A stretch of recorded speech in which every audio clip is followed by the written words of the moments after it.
Hello and welcome back to Rage Gaming and more Elden Ring. My name is Hollow and today is the 1.07 Faith tier list with some big major updates since my original Faith tier list quite a few months back. There's been multiple patches that have changed a lot of the weapons in this weapon type. And then obviously in 1.07, so much has changed with Ashes of War and so on that it has shifted up what I believe the ranking should be. With that said, this is the tier list, S, A, B and C. If a weapon is on the tier list, even if it is a C grade, I still think it's a great Faith weapon, but it is the best compared to one another, so we must keep that in mind. But to begin with, I'm going to talk about Envoy's Longhorn, which was brought up in the comments quite a lot of the original video, and to be fair, I should have included it. While it is a bit of a gimmick weapon in concept, it is undeniably very effective. The outrageous DPS potential due to the fast spammable cast of the bubbles that Ash of War and low FP cost at that, you can just spam these bubbles and burst down pretty much any enemy in the game, any boss,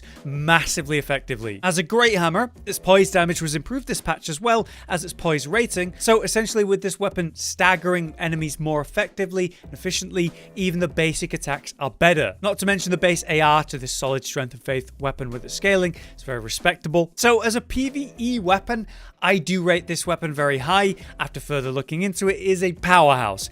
But I still think it's a bit of a meme pick in PvP. So with that in mind, I have it as a high A grade, and that seems fair in its ranking to me. On the other hand, also in A grade, newly here, has gone up a grade, the Magma Worm Scale Sword. With the curved greatswords being buffed in 1.07 for better motion speed on strong and charge attacks and better recovery, this weapon has a much better baseline. In 1.07 though, its Ash of War was specifically buffed for better poise and stamina attack, making it an even better trader than it already was. As a fire and physical weapon though, this is obviously really super buffable in many ways to really get the massive AR, as well as having a unique heavy with a sort of guillotine idea behind it. So it's a pretty unique playstyle. It's a very unique looking curved greatsword. What's weird about it is even though it's more of a colossal curved greatsword, it has the range of any curved greatsword. So I find that it has a shorter range than I might think it would when I use it, which is where I would poke holes in this weapon's power where possible. But I find it a very fun weapon to use and a very good faith weapon now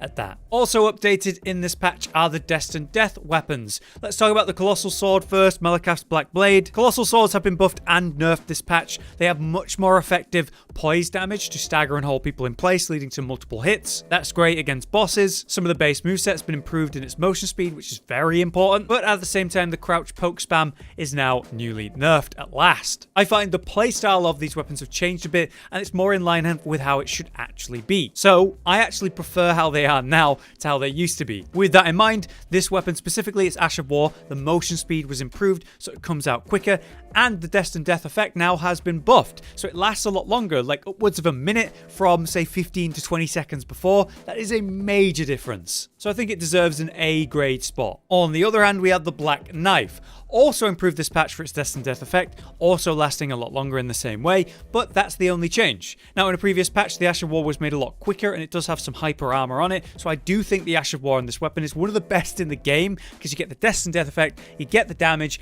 and you get damage over time. You can simply spam this Ash of War and do really well, or you could pair it up with another Black Knife and do loads of power stance striking. So I love this dagger and I think it's the best one that you can use in the game, especially for Faith, undeniably. But now let's move to a different grade for a little bit. Let's drop down to a B grade where we're going to talk about a weapon, or two weapons actually, that were not on my list before, which should have certainly had an acknowledgement. These are the coded weapons, the sword and the fists. When I made the first tier list, I thought these weapons were cool, but they had some glaring issues. These days, I rate them both at a high B though, thanks to various improvements. As holy damage only weapons, they scale insanely well with just faith, and of course that's going to work with any high faith build. The downside is a complete lack of physical damage, leading to very low output in some sections of the game, especially late game, where enemies have high holy resistance. Of course, there are those that are weak to holy damage, so that's awesome for these weapons. These days though, the Ashes of War have been made much more relevant. In a previous patch, the fist weapon had their Ash Strike much faster and further, which was the basis of a coded sort of warrior build that I made. The sudden lunge and stab forward was very effective and very fun to use, while the other unblockable Ash of War on the sword remained kind of poor at that point. In 1.07, things have changed though. The FP cost is down and the motion speed is faster, faster, meaning you can throw it out in combos or even land it without major issue now. A relevant and viable Ash of War. The other unblockable blade also had its attack power increased this patch, as well as better recovery time. So they've both been improved. The Ash part of this weapon was the thing that was lacking the most, and they've specifically targeted that, but they're still only holy damage as weapons, so enemies that are resistant to that is always going to be a problem. That's why I put them at a high B grade. I'm excited to talk about this next one. The Inseparable sword never made it to my original list. A lot of people took issue with that, but in my defense, it was indeed literally the worst weapon if you just used the banished sword and put on the same Ash of War. So by comparison, this weapon really wasn't worth acknowledging at the time. However, we have had some improvements since then. Greatswords in two-hand, which this weapon is perfect for, have been improved. Its Ash of War was specifically improved as well. The motion speed of that and the range of the blade itself was buffed, so the speed was massive for its viability and use, but the range was really nice. Further, the weapon will deal damage too. Further on the Ash of War,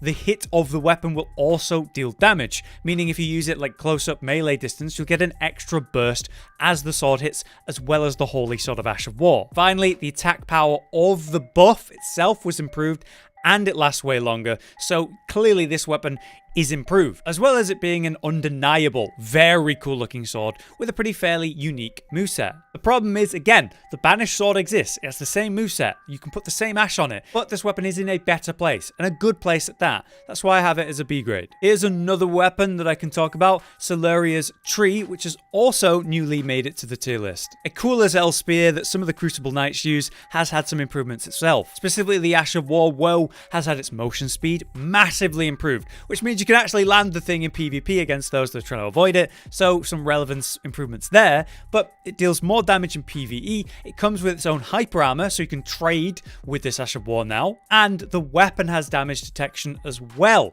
so you can use it at melee range, hit with the weapon and the Ash, and get an even bigger burst. That seems to be a theme of a thing added to various Ashes of War this patch. In this weapon's case though, you can tap the Ash of War and it'll do a quick slam down in a holy explosion at close range, or if you hold it, it'll charge up and shoot out this beam of light at a very respectable range. That beam can now penetrate enemies, meaning you can get multiple hits or AoE possibilities. So that's a massive improvement for this weapon in the Ash of War specifically in various ways, which is really all it needed. The weapon was always solid as a great spear with a good moveset, but now it's a really good pick. Now it's time to quickly mention the Faith Scythes. As always, these weapons are still B grade from me, despite one of them being improved. These are the Wing Scythe and the Holy Scythe. Both are strong early to mid game, and you can get both very early in your playthrough. The Wing Scythe has some impressive movement on the Ash of War, and if it lands, it'll even prevent enemies from healing for a period, which is very nice in PvP. However, it was only the Halo Scythe that saw any technical buffs since last time. In this patch, the weapon Ash of War has made it so the weapon deals damage as well as the Ash holy attack itself. Again, that seems to be a theme in this patch. So using it in melee range will actually result in a double hit of physical and holy, making the damage even better. So with that in mind, I actually think the Halo Scythe should be the higher rated between the two of them, but I still hold them at a B grade. Yep, we're still in B grade though. Let's talk about Vike's War Spear here. Another spear, Vike's War Spear, was completely untouched by various balance changes since the original Frenzy update. As I said last time, it's a solid spear with a great moveset with Frenzy tied to its basic damage.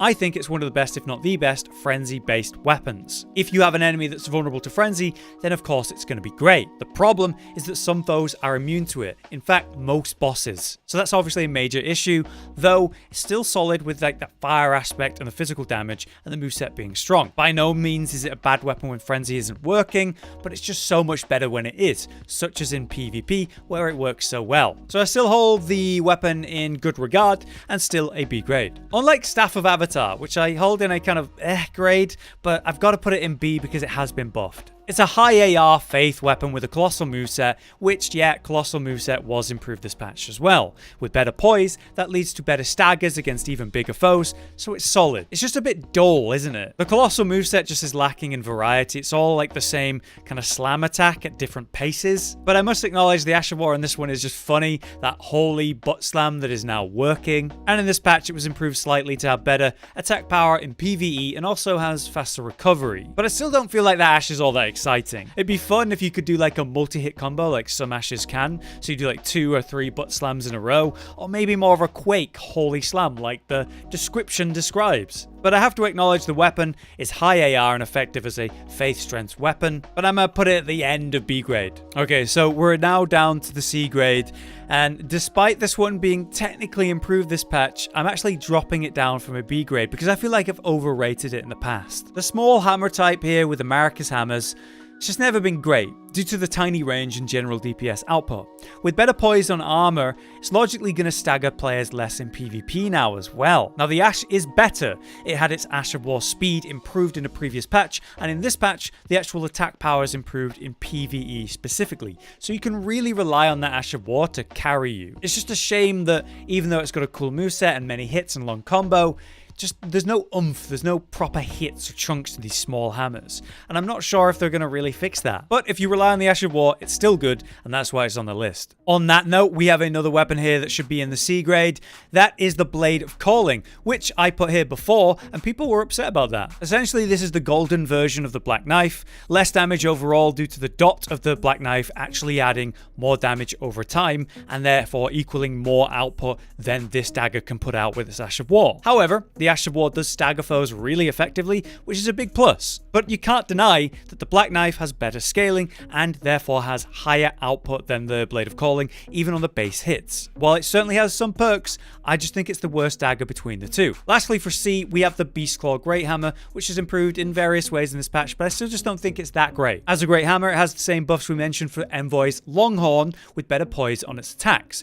And the Ash of War was buffed slightly for PvE to have better damage. However, I still feel the weapon is lackluster, where the Envoy can really rely on its Ash of War to just outclass any opponent, in terms of PvE anyway. The Beast Claw just can't do the same. A neat weapon with a cool design, but I feel it deserves more of a unique Ash of War, something with more oomph and power behind it. Still, it's viable and it's a good weapon, and that's why it's on the list. 5 more weapons to go though. Let's finish off the A ranking options. The Magma Blade, this curved sword, I love. Straight into A grade and staying there despite no real changes this patch. As a curved sword in power stance, it has an incredible moveset where you can attack super quick and therefore get loads of DPS out. As a fire and physical weapon, it's super buffable, so with all those hits hitting a lot, you can make them do deadly damage. The Ash of War is an incredible combo tool or trading tool, making it really effective in PvP, where you can just constantly barrage your opponent with attacks, and then as soon as it's finally their turn, Ash of War spin into them and spread lava everywhere. Of course, there's so many sections of PvE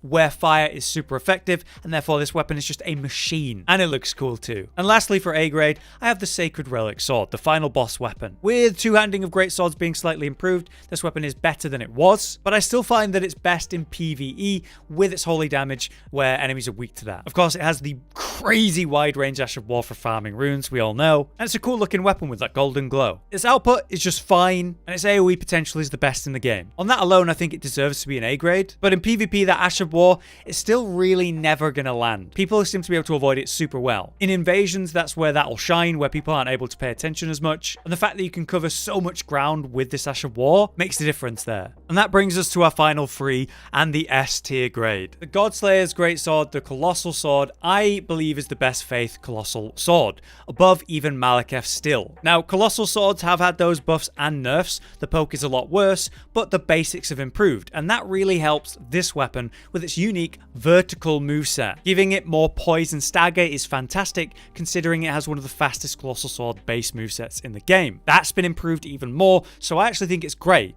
It also has one incredible Ash of War, one of the first to get a feint, so you can cancel out of it when you use it, costing no FP. Also, it's a multi-hit combo with great range and a black fire which deals damage over time and more depending on how much health the enemy has. I love this weapon, from how it plays, to its design, to just how effective it really is. One of my favourite Colossal Swords undeniably, and that's why I have it as an S grade. Meanwhile, the Blasphemous Blade remains an S tier as well. It is just absolutely overfilled with benefits, as I've talked about so many times. You know, the lifesteal on damage, the lifesteal on kill. Even if you're not using it, it's just on your back, you get lifesteal on kill. It's physical on fire, so super buffable. It has a ridiculous Ash of War, which is super range on it. Great swords and two-hand have been buffed, And this weapon's Ash of War, it now deals damage with the sword itself, not just the fire, so that's even better as well. As a weapon, it's one of the best just flat out, and the best remembrance boss weapon in my opinion. It's just great in any build that can run it, and now it's somehow even better. Last but not least then, we have the Golden Order Greatsword, which again I'm still so happy to see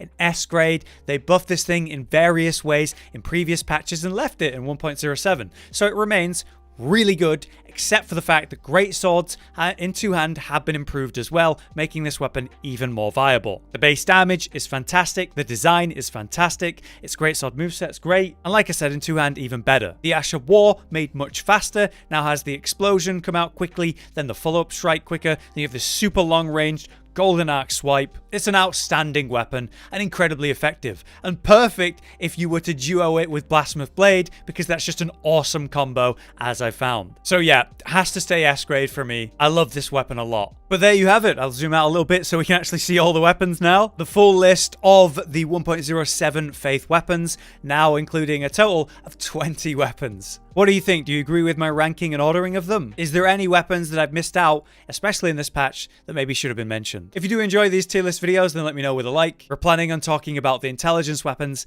next up. Until then though, I've been Hollow, you've been you. Thanks so much for watching. I will see you next time.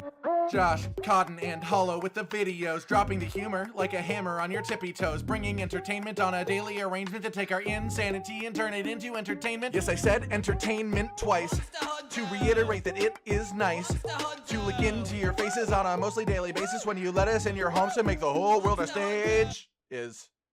Goodbye.